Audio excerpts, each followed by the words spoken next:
नमस्कार दोस्तों। आज हम सृजनशील बालक के पार्ट 2 में हैं। पार्ट 1 में हमने पढ़ा सृजनशील बालक के बारे में, कुछ परिभाषाएं देखी थी और उसके आगे सृजनात्मकता के तत्व देखे थे जो बहुत ज़्यादा इम्पोर्टेंट थे। जिसमें आप पॉल टॉरेंस जनक थे सृजनात्मकता के। उसके बाद आपने 6 तत्व देखे थे सृजनात्मकता के, जो थे धारा प्रवाह, लोचनीयता, मौलिकता या नमनीयता या विविधता, विस्तारण, पुनः परिभाषीकरण, संवेदनशीलता। उसके बाद हमने जाना था सृजनशील बालक की विशेषताओं के बारे में। आज की वीडियो में हम पढ़ेंगे सृजनात्मकता के तत्वों के बारे में।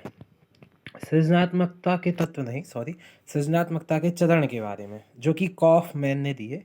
याद रखिएगा आप, ये दिए कॉफमैन ने हैं। ये मुख्य रूप से 4 होते हैं, तो बहुत बार पूछे गए हैं, तो डायरेक्टली अच्छे से समझिएगा और याद रखिएगा। सबसे पहला इसमें आ जाता है आयोजन।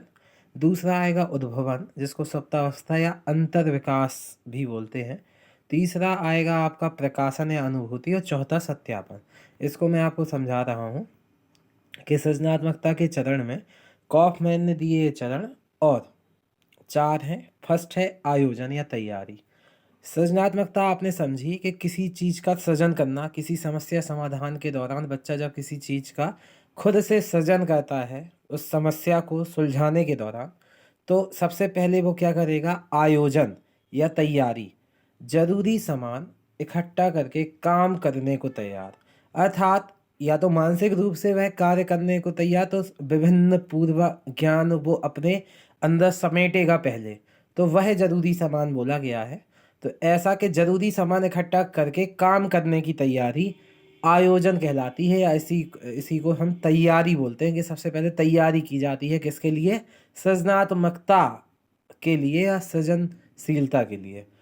पहला आपको समझ में आया। दूसरा है उद्भवन, या इसी को बोलते हैं अंतर विकास, या इसी को बोलते हैं सुप्तावस्था। इसमें क्या होता है? यह वह अवस्था है जब समस्या केवल मानसिक स्तर पर होती है।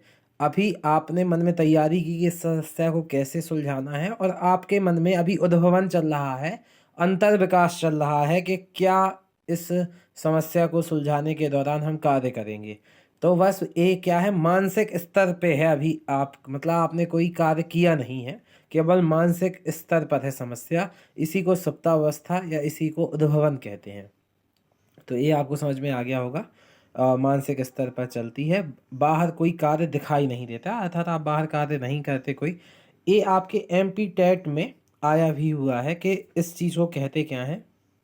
ये डायरेक्टली परिभाषा आई हुई थी कि वह अवस्था जब समस्या केवल मानसिक स्तर पर चलती है, बाहर कोई कार्य दिखाई नहीं देता, कौन सी अवस्था कहलाती है? तो उद्भवन कहलाता है, या इसी को अंतर विकास या इसी को सुप्तावस्था बोलते हैं। दूसरा चरण है ये जो कॉफमैन द्वारा दिया गया। जो तीसरा चरण है वो है प्रकाशन या अनुभूति। प्रकाशन क्या होता है?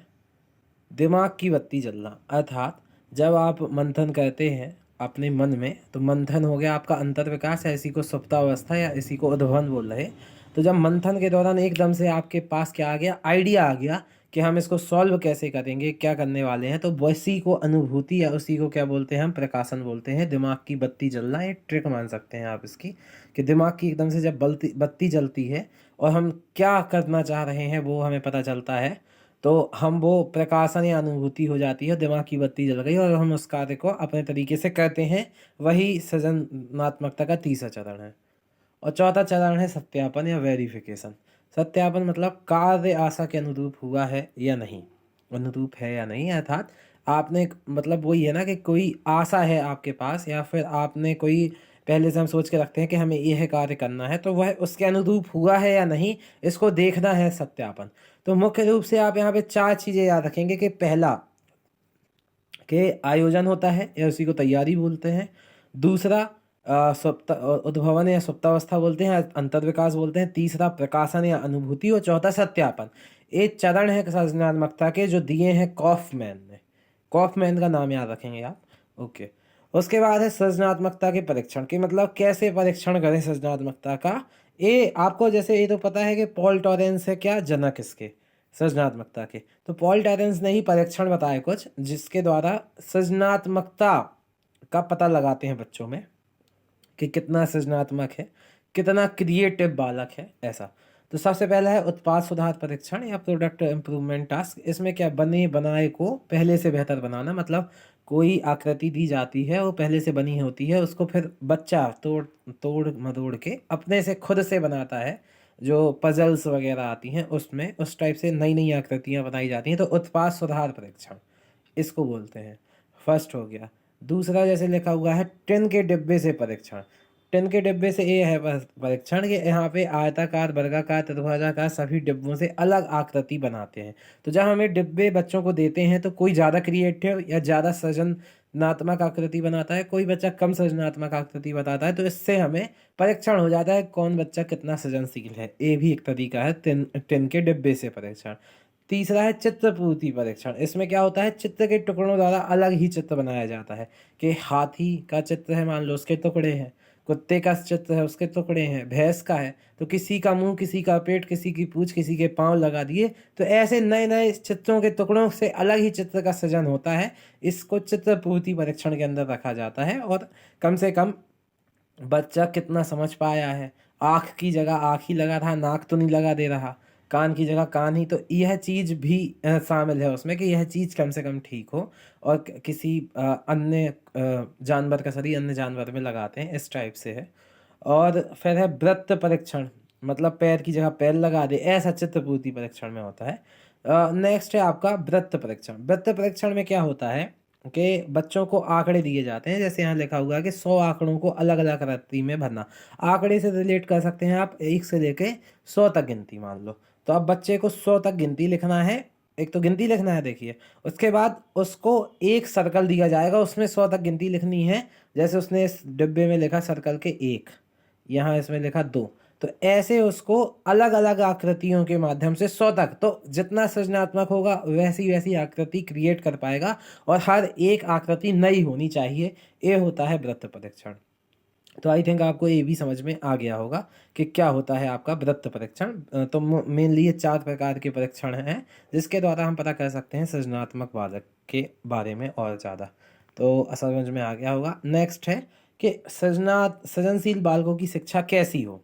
तो कैसी होनी चाहिए, तो जैसे नया विचार या रचना की छूट हो, अपने विचार रख पाए बालक, ये बहुत ज़रूरी है क्योंकि सृजनात्मक बालक है तो वो ज़्यादा क्रिएटिव, जो प्रॉब्लम सॉल्व करेगा वो अपने तरीके से और अच्छे से करेगा, नए नए तरीक़ों से करेगा। दूसरा है विद्यालय में नवीन रचनाओं के लिए अनुकूल वातावरण। उसको नवीन रचनाओं के लिए कुछ नयापन है तो उसमें अनुकूल वातावरण दें। ऐसा ना हो कि वातावरण ही ना हो तो बच्चा की सृजनशीलता दिख ही ना पाए। तीसरा है किसी समस्या को हल करने की नई विधि। हर एक समस्या को हल करने के लिए नई विधि भी ढूंढनी चाहिए। कोई किसी टाइप से करता तो बच्चे को कंसर्न स्वतंत्रता हो, वो अलग टाइप से कर ले।